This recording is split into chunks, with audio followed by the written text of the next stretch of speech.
এই যুবক আল্লাহর বান্দা এত পরিমাণে ইবাদত করে, মনে হয় তার খানা এত মজা লাগে না, ইবাদতে এত মজা লাগে।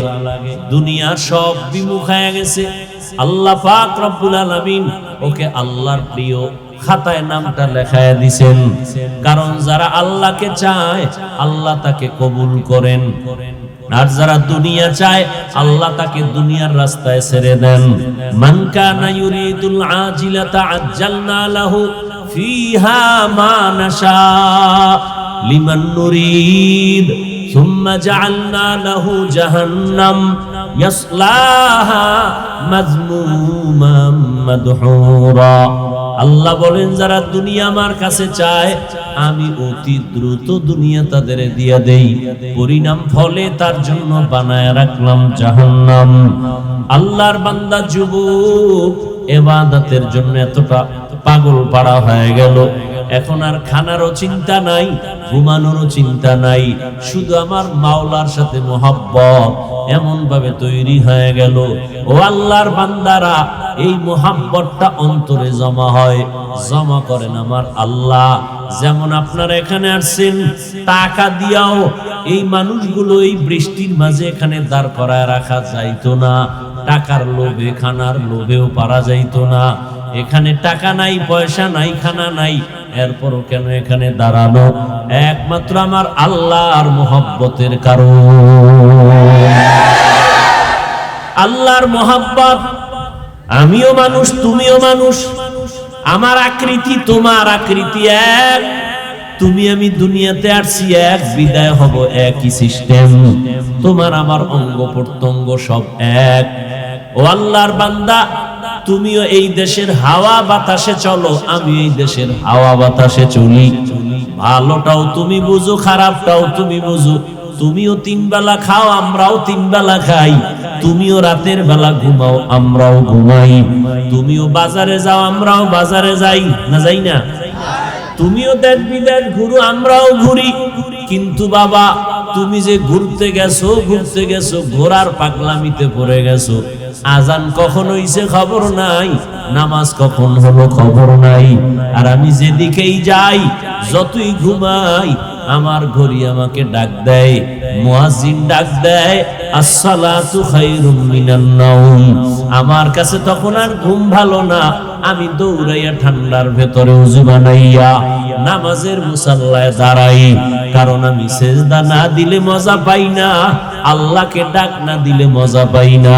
আল্লাহর মোহাব্বত এমন ভাবে অন্তরে ঢুকছে। ও বাবা, তোমাকে আমি বয়ান করতেছি, আল্লাহর হুকুম মানো, নবীর তরিকা মানো।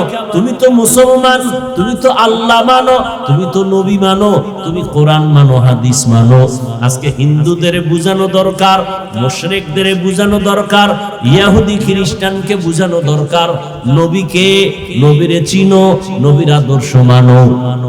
তোমাকে বুঝানো লাগবে কেন? তুমি তো আমার আল্লাহরই গোলাম। তোমার আল্লাহ আমার আল্লাহ তো একজনই, তোমার নবী আমার নবী তো এক, তোমার কোরআন আমার কোরআন তো একটাই, তোমার ধর্ম আমার ধর্ম তো একই ধর্ম, তোমার কাবা আমার কাবা তো একই কাবা। তোমাকে আমি বলতে হবে কেন দাড়ি রাখো? তোমাকে বলতে হবে কেন নামাজ পড়ো? আসলে তোমার মধ্যে মজা ঢুকে নাই, যে কারণে আমি টুপি খুলতে চাই না, তুমি টুপি দিতে চাও না। আমি দাড়ি কাটতে চাই না, তুমি দাড়ি রাখতে চাও না। আমি মসজিদের বাইরে থাকতে চাই না, তুমি ভেতরে ঢুকতে চাও না। আমি পর্দা করতে চাই, তুমি পর্দার বাইরে থাকতে চাও। কারণ তুমি দুনিয়ায় মজা পাইছো।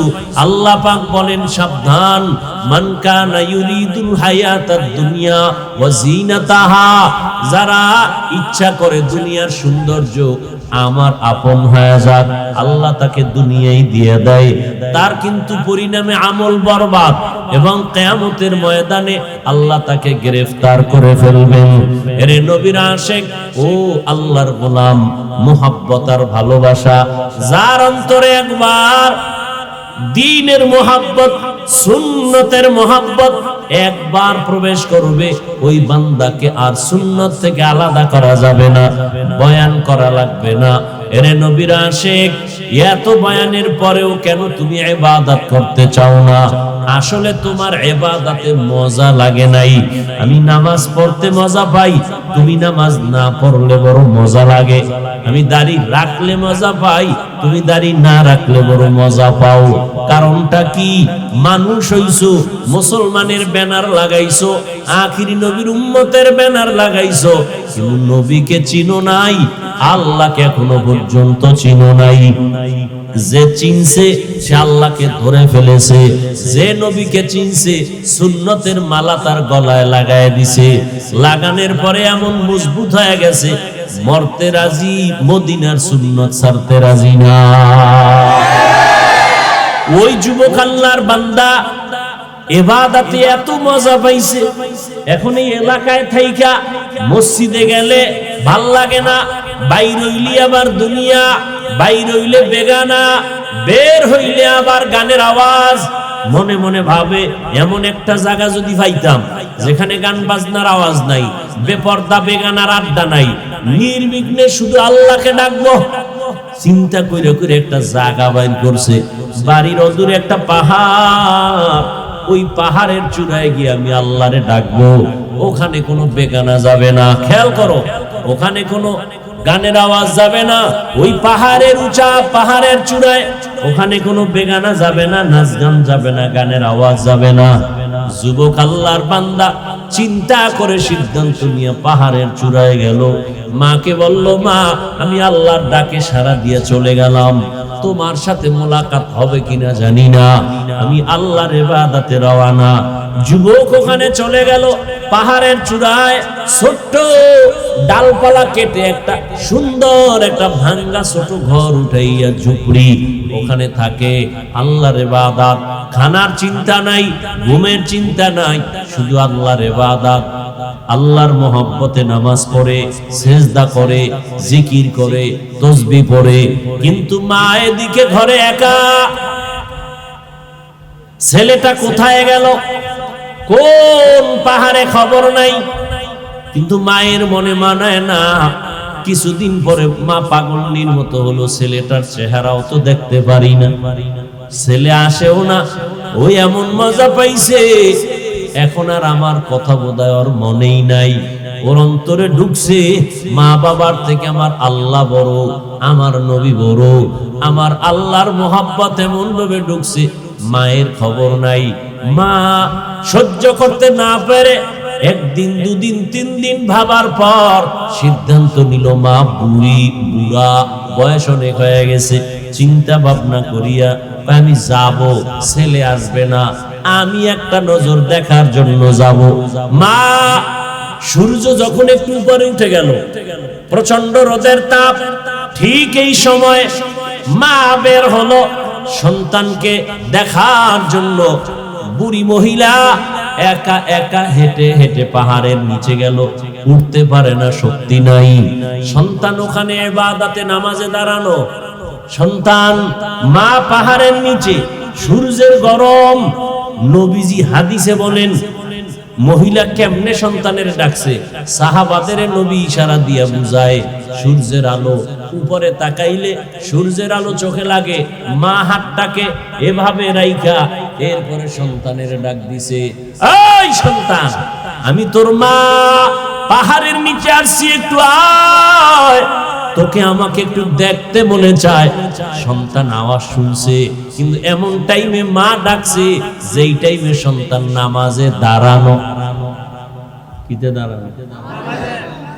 সন্তান, মা একবার ডাক দিছে, আওয়াজ নাই, আবার ডাক দিছে, আওয়াজ নাই, আবার ডাক দিছে, আওয়াজ নাই।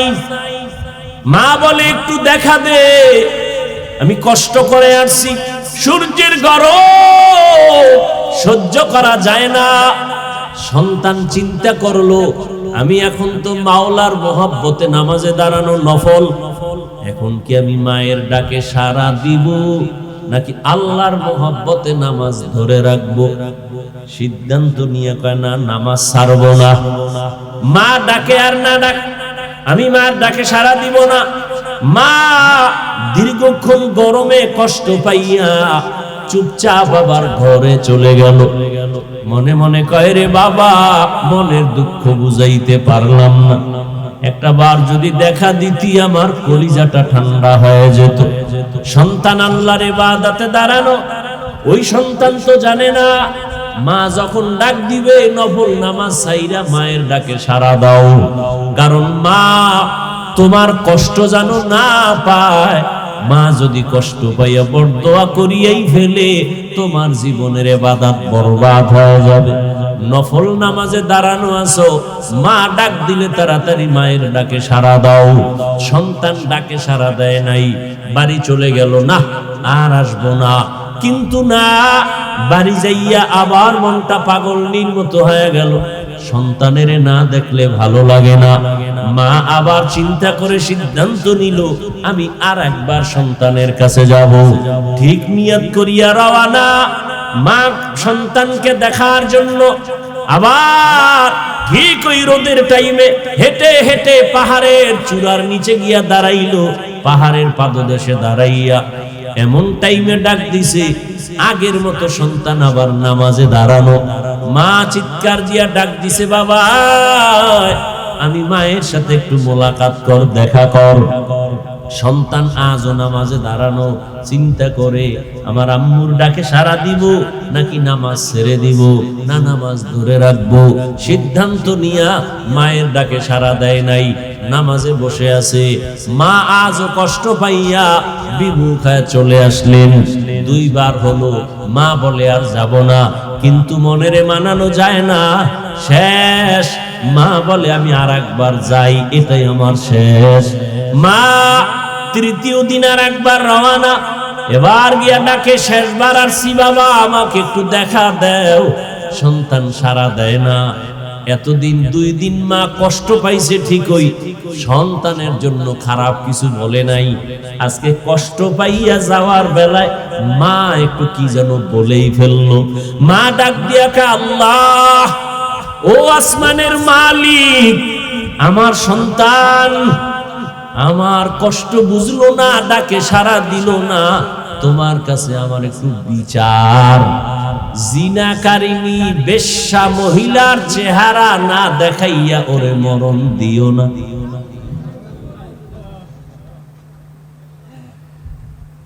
ওইটা তার কাছে অনেক বড় বড় দোয়া। যদি কেউ তো জিনা করাইয়া মরণ দিও তো আরো মারাত্মক।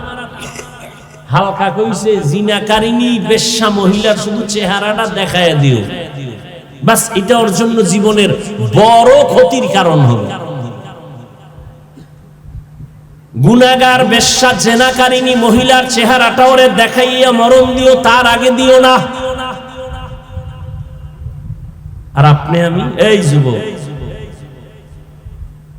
বেশ্যা নারী, চূড়ান্ত জিনাকারিনী নারীর চেহারা দেখা কত বড় পাপ। আর তার সাথে সারা রাত মোবাইলে কত কথা বলে জীবনটারে নষ্ট করতেছ রে বাবা। মোবাইলে রাত কাটাইতেছো, বেগানার সাথে কথা বলো। একদিকে মরবি না, আগে বিছনায় পড়ে থাকবি, কথার জবান বন্ধ হয়ে যাবে, কারণ কথার বাজেট শেষ হয়ে যাবে। আল্লাহ কথারও কি দিছে? বাজেট। এটা যদি তাড়াতাড়ি শেষ করে ফেলাস না, একসময় বোবা হয়ে থাকবি, কথা নাই, কারণ বাজেট শেষ। আর বিছনায় পড়ে থাকবি বোবা। আর যার সাথে তুই এত কথা বলো যে তোর জীবনের জীবন, মরণের মরণ। দুনিয়াতে এমন কোন মাইয়া নাই কোন ছেলের জন্য জীবন আর মরণ হবে, সব হলো ধান্দাবাজ, ধোঁকাবাজ।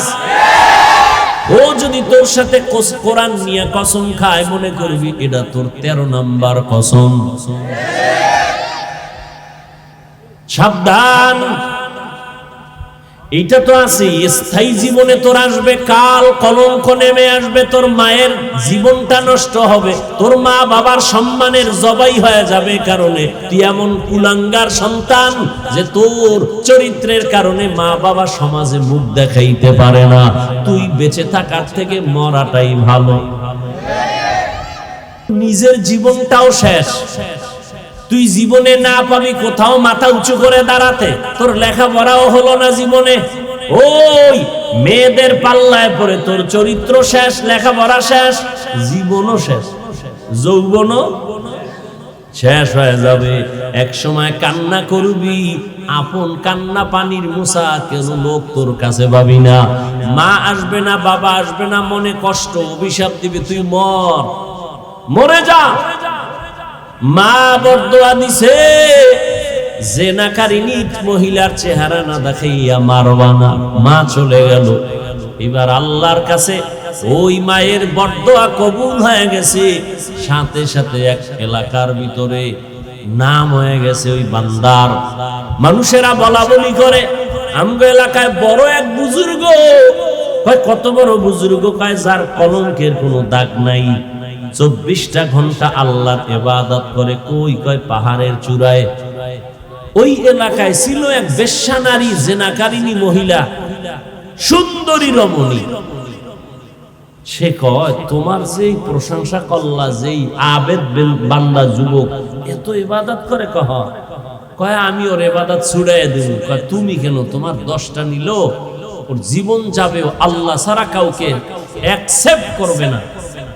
সুন্দরী মেয়ে মহিলা কয় আমি পারবো, ওরে আল্লাহর থেকে দুনিয়ামুখী করে দিতে। চলে গেল মহিলা চ্যালেঞ্জ দিয়া, একা একা পাহাড়ের চূড়ায় গিয়া ওই ঝুপড়ির সামনে দাঁড়াইলো। যুবকটা নামাজে দাঁড়ানো। ওই এলাকার সুন্দরী রমণী এমন পজিশনে দাঁড়াইলো যে নজর দিলেই তার নামাজ শেষ হয়ে যাবে, কিন্তু না, মহিলাটা এত ইনায়া বিনায়া বিভিন্ন ভাবে অপকৌশল অবলম্বন করিয়াও যুবকের নামাজ থেকে এক বিন্দু ওর দিকে ফিরাইতে পারে নাই। সেই ইবাদত করনেওয়ালা যুবক, মায়ের দোয়া তো কবুল হইতে হইব। এই বেশ্যা নারী আসছে, চেহারাটা দেখলেই এরপরে মায়ের দোয়া কবুল। ও এখনো দেখে মহিলা বহু কাইফিয়াত করছে, যা করার, কিন্তু আল্লাহর বান্দা এক বিন্দু এক সেকেন্ডের জন্য চোখ দুইটা ঘুরায় না, ওই মেয়ের দিকে তাকায় নাই। মেয়েটা হাজারো অপচেষ্টায় ব্যর্থ হইয়া বলে এখন সোজা যেহেতু পারি নাই, বাঁকা ভাবে ওরে আটকাবো। চলে গেল। চলে যাইয়া পাহাড়ের নিচে পার্শ্বে একটা মাঠ, এরকম ময়দানে বকরির রাখাল ওই মহিলা সুন্দরী রাখালের সাথে জিনা করছে। কার সাথে? রাখালের সাথে জিনা করছে। কিছুদিন পরেই বাচ্চা হলো। কি হলো? এই মহিলা, রাসূলের হাদিস, এই মহিলা বাচ্চা কোলের মধ্যে নিয়ে এলাকায় ঘুরা ঘুরা কয় তোমগো বুজুর্গের জানুনি কি হাল? কয় কি? কয় এই দেখো অবৈধ বাচ্চা ওই বুজুর্গের। বাচ্চা কার? বুজুর্গের না রাখালের? কিন্তু মহিলা যখন ডাইরেক্ট পারে নাই, এবার অপবাদ শুরু করছে। এলাকায় ঘুরা ঘুরা কয় ওই বুজুর্গ আমার সাথে জিনা করছে, এই দেখো তার বাচ্চা। একথা শুই না এলাকার মানুষ লাঠি হাতে নিয়ে রওয়ানা। এই বুজুর্গের আর এলাকায় রাখবো না। উপরে যাইয়া ঘর ভাঙছে, ভাইঙ্গা বলে তোমার ইবাদত বন্ধ করে দাও, তুমি বড় খারাপ। কিন্তু ইবাদতে ছিল নামাজে। হঠাৎ একদিক থেকে কে যেন তার শরীরের উপর একটা টাচ করলো। চিৎকার দিয়া কয় সাবধান, কি হয়েছে বলো? বলে তুমি জিনা করেছো, বাচ্চা হয়েছে। জিনাকারী নারী এলাকায় ঘুরে বলে আল্লাহর জাতের কসম আমি এক সেকেন্ডের জন্য কোনো গুনাহ করি নাই, কবিরা গুনাহ করি নাই। বলে কে? বলে ওই মহিলা। কয় আনবানি আমার সামনে। পারবা? কয় পারবো। কয় রেডি হও, আনো। এইবার আল্লাহর বান্দা ওই মানুষ গিয়া মহিলারে রেডি করলো। পারবা বলতে আবেদের সামনে, বুজুর্গের সামনে। কয় পারবো। কয় চলো। পাহাড়ের নিচে এসে সব বসা। আর এই যুবক কাঁদতেছে, আল্লাহ না জানি মায়ের কারণে তুমি আমার উপরে বেজার হয়ে গেছো, কিন্তু তোমার কাছে আমার দাবি জীবনের একটা শেষ দাও, যদি তোমার কাছে ভালো লাগে এর বিনিময়ে তুমি জিনার এই মিথ্যা অপবাদ থেকে আমাকে হেফাজত করো। বাস এবার নিচে নামছে, নাইমা মহিলা এত বড় বেঈমান, সবার সামনে বলে এই পুরুষ আমার সাথে জিনা করছে। এখনো এই মেয়ে আমার দিকে তাকা, তোর সাথে কে জিনা করেছে? বলে তুমি করেছো। বাচ্চাটা দিয়ে বাচ্চাটারে কোলে আনলো এই আবেদ বুজুর্গ। বাচ্চাটারে কোলে আইনা মনে মনে মালিকের বলছে, মালিক তুমি সত্যটা প্রকাশ করে দাও। বাচ্চাটারে কোলে আইনা সবার সামনে বলে, বাচ্চা তুই শিশু, কথা বলতে পারো না, আল্লাহর হুকুমে তুই বল তোর বাবাকে। সাথে সাথে দুধের বাচ্চা জবান খুলে গেছে, ডাক দিয়া কয় আমার বাবা হলো রাখাল।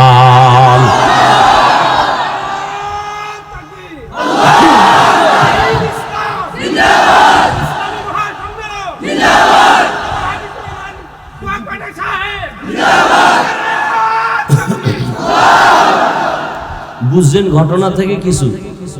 মায়ের বড্ড কিন্তু লাগছে না? জেনাকারী মহিলার চেহারা দেখছেনি? দেখছে। ওদিক দিয়ে আল্লাহ ওরে জিনার অপবাদ থেকে কি করছেন? হেফাজত করছেন। যুবকদের ইবাদত, আরে আল্লাহর গোলাম, আল্লাহ বলেন পাহাড় সমপরিমাণ গুনাহ করছো, তওবা কর, বিনয়ের সাথে তওবা কর। ও যুবক, আমি আজকে তোমাকে কত বিনয়ের সাথে বলতেছি, তুমি মনে করতেছো হুজুর আপনি কথা বলেন সত্য ভালো, কিন্তু এটা কি সম্ভব নেই? আমি মাত্র ক্লাস 7-এ পড়ি, আমার আব্বা বিবারিয়া শহরে ব্যবসা করে, আমার বাবা আর্মির চাকরি করে, বিডিআর এর চাকরি করে, আমার আব্বা বিদেশ থাকে, আমার আম্মা জেনারেল লাইনের মা। আপনি কি বলেন এত তাড়াতাড়ি আমি দাঁড়িয়ে রাখবো, এত তাড়াতাড়ি নামাজ পড়বো? কথা ঠিক আছে, তবে এটা কি সম্ভব?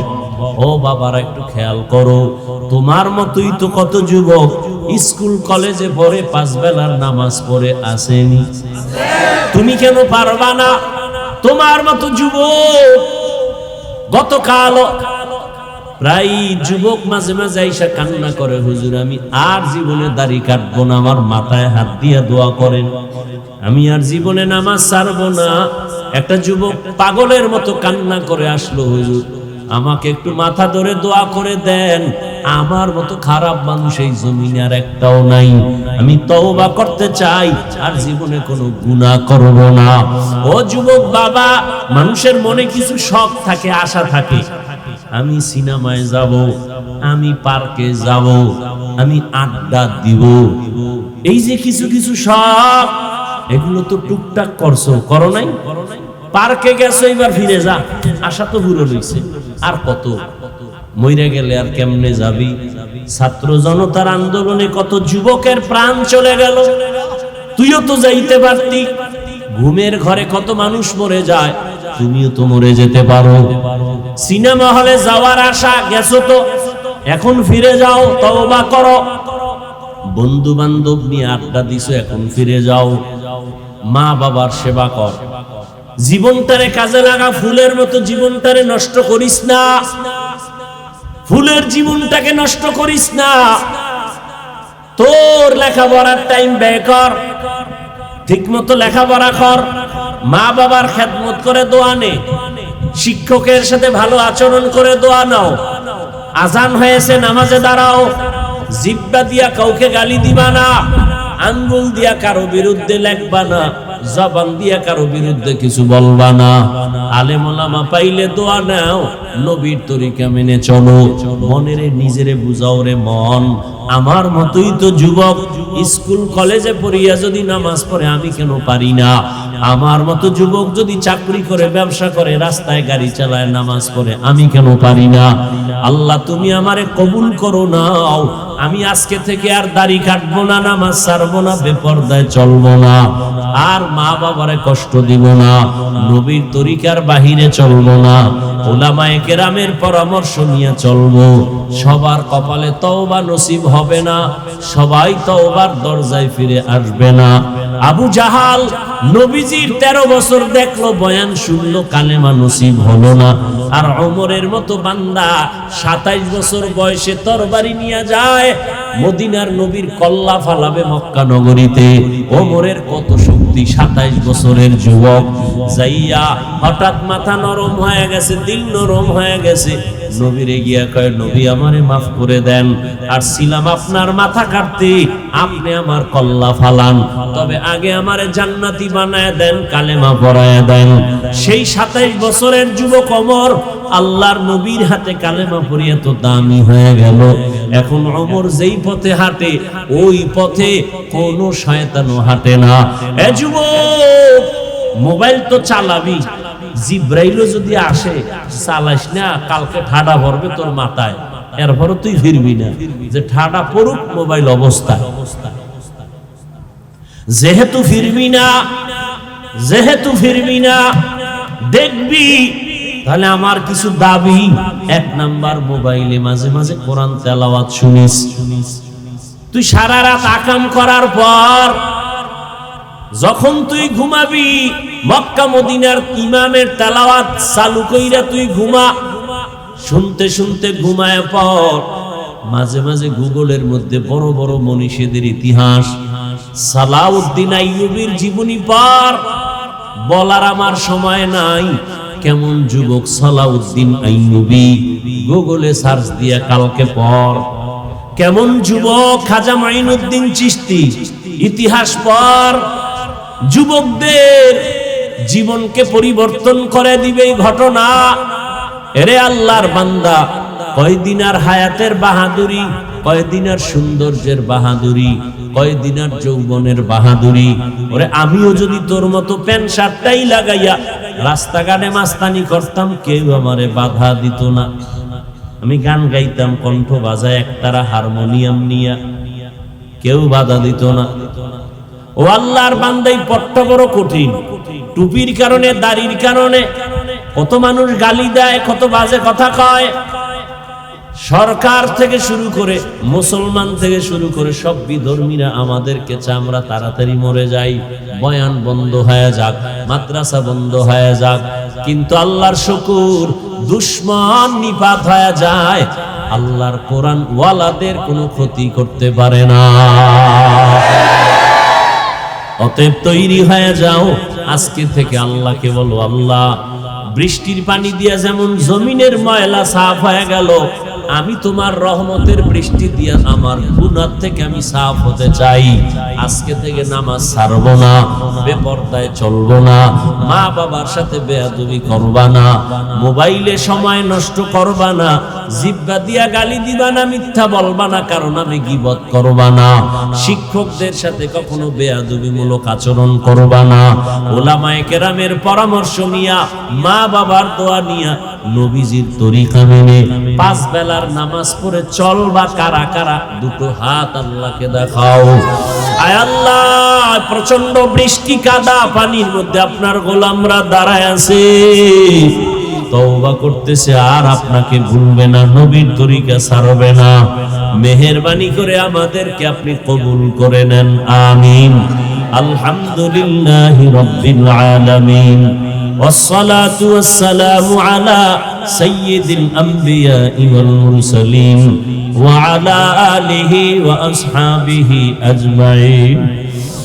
ربنا ظلمنا أنفسنا وإن لم تغفر لنا وترحمنا لنكونن من الخاسرين. يا أرحم الراحمين، يا أرحم الراحمين، يا أرحم الراحمين. رب ارحمهما كما ربياني صغيرا. ও দয়ার মালিক, সারাটা দিন রৌদ্র আর শুকনা, কত মানুষের ভরা আনন্দ ছিল। হঠাৎ করে আপনি বৃষ্টি দিয়েছেন, ময়দানে পানি জমা হয়েছে। ও আল্লাহ, জানি না কোন পরীক্ষা আপনি করেছেন। এই পরীক্ষায় আপনার বান্দারা আপনাকে ভুলিয়া বাসায় যায় নাই। আয় আল্লাহ, ভিজিয়া ভিজিয়া আপনার দ্বীনের কথাগুলো শুনছে। আয় আল্লাহ, সবার গায়ে বৃষ্টির পানি, পায়ে কাদা, জামা কাপড়ে ময়লা। ও আল্লাহ, টাকার জন্য এখানে আসে নাই, খানার জন্য আসে নাই। আয় আল্লাহ, যারা আয়োজনকারী তাদের কলিজায় বড় ব্যথা, তাদেরকে আপনি নিয়ামুল বদল দান করেন আল্লাহ। আয় আল্লাহ, আমার কলিজার যুবকদের আপনি কবুল করে নেন। মুরব্বী উলামায়ে কেরাম যারা, সবাইকে কবুল করে নেন। আয় আল্লাহ, ব্যবসায়ী চাকরিজীবী যারা, কবুল করে নেন। মা বোনদের কবুল করে নেন। সন্তানগুলো নেককার বানায় দেন। আয় আল্লাহ, সুন্নাতওয়ালা জিন্দেগি দান করেন। হেদায়েতের নূর সিনায় দান করেন। এলাকায় আপনি দ্বীনের আলো ছড়ায়া দেন। আয় আল্লাহ, নবীর সুন্নাতওয়ালা জিন্দেগি ঘরে ঘরে কায়েম করে দেন। সারা দুনিয়াবাসীকে মাফ করে দেন। মুসলমানের ঈমান আমল হেফাজত করেন। আয় আল্লাহ, বাংলাদেশ শান্তির দেশ বানায় দেন। আয় আল্লাহ, জালেমদের জুলুম থেকে দেশ জাতিকে হেফাজতের ব্যবস্থা করে দেন। আয় আল্লাহ, দুর্নীতি মুক্ত করে দেন। আয় আল্লাহ, অশান্তি দূর করে শান্তির ব্যবস্থা করে দেন। আয় আল্লাহ, সবাইকে 5 ওয়াক্ত নামাজি বানায় দেন। মোবাইলের গুনাহের থেকে হেফাজত করেন। আয় আল্লাহ, যারা লেখাপড়া করে পরীক্ষার্থী কামিয়াবি দান করেন। সমস্ত শিক্ষা প্রতিষ্ঠান নবীর আদর্শে কবুল করে নেন। আয় আল্লাহ, নবীজির রওজা বাইতুল্লাহ জিয়ারতের জন্য কবুল করে নেন। আয় আল্লাহ, আমরা যারা হাত তুলেছি জানি না কার মা নাই, কার বাবাও নাই, অন্ধকার কবর থেকে দোয়া চাই। ও আল্লাহ, জানি না এখানে কারা ইয়তীম,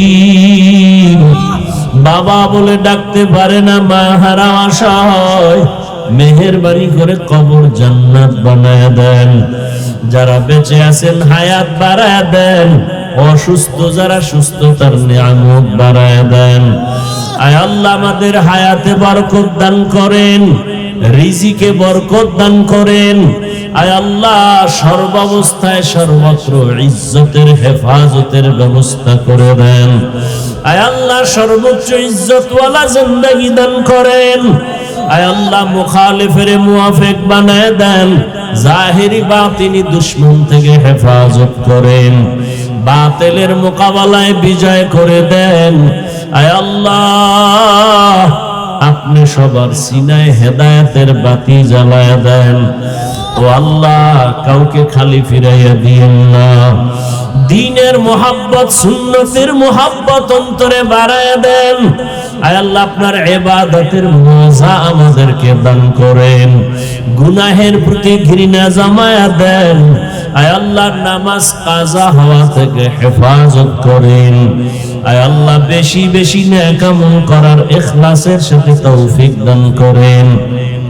আয় আল্লাহ, রিয়া হাসাদ কিবির দূর করে ইখলাস দান করেন। চলার পথে ইজ্জতের সাথে হেফাজত করেন। আয় আল্লাহ, আমাদের জান মাল আহাল পরিবার হেফাজতের ব্যবস্থা করে দেন। আয় আল্লাহ, দিলের নেক আশা পূরণ করে দেন। সাবিরিন, শাকিরিন, জাকিরিনদের অন্তর্ভুক্ত করে দেন। আয় আল্লাহ, আমাদের সন্তানগুলো নেককার বানায় দেন। আয় আল্লাহ, প্রত্যেকটা যুবকের দ্বীনের খাদেম বানায় দেন। আয় আল্লাহ, মাহফিলের বরকত এলাকায় দান করেন। আয় আল্লাহ, সবাইকে দ্বীনের জন্য কবুল করে নেন। আয় আল্লাহ, কথায় আওয়াজে রুহানিয়তে স্পষ্টতা বাড়ায়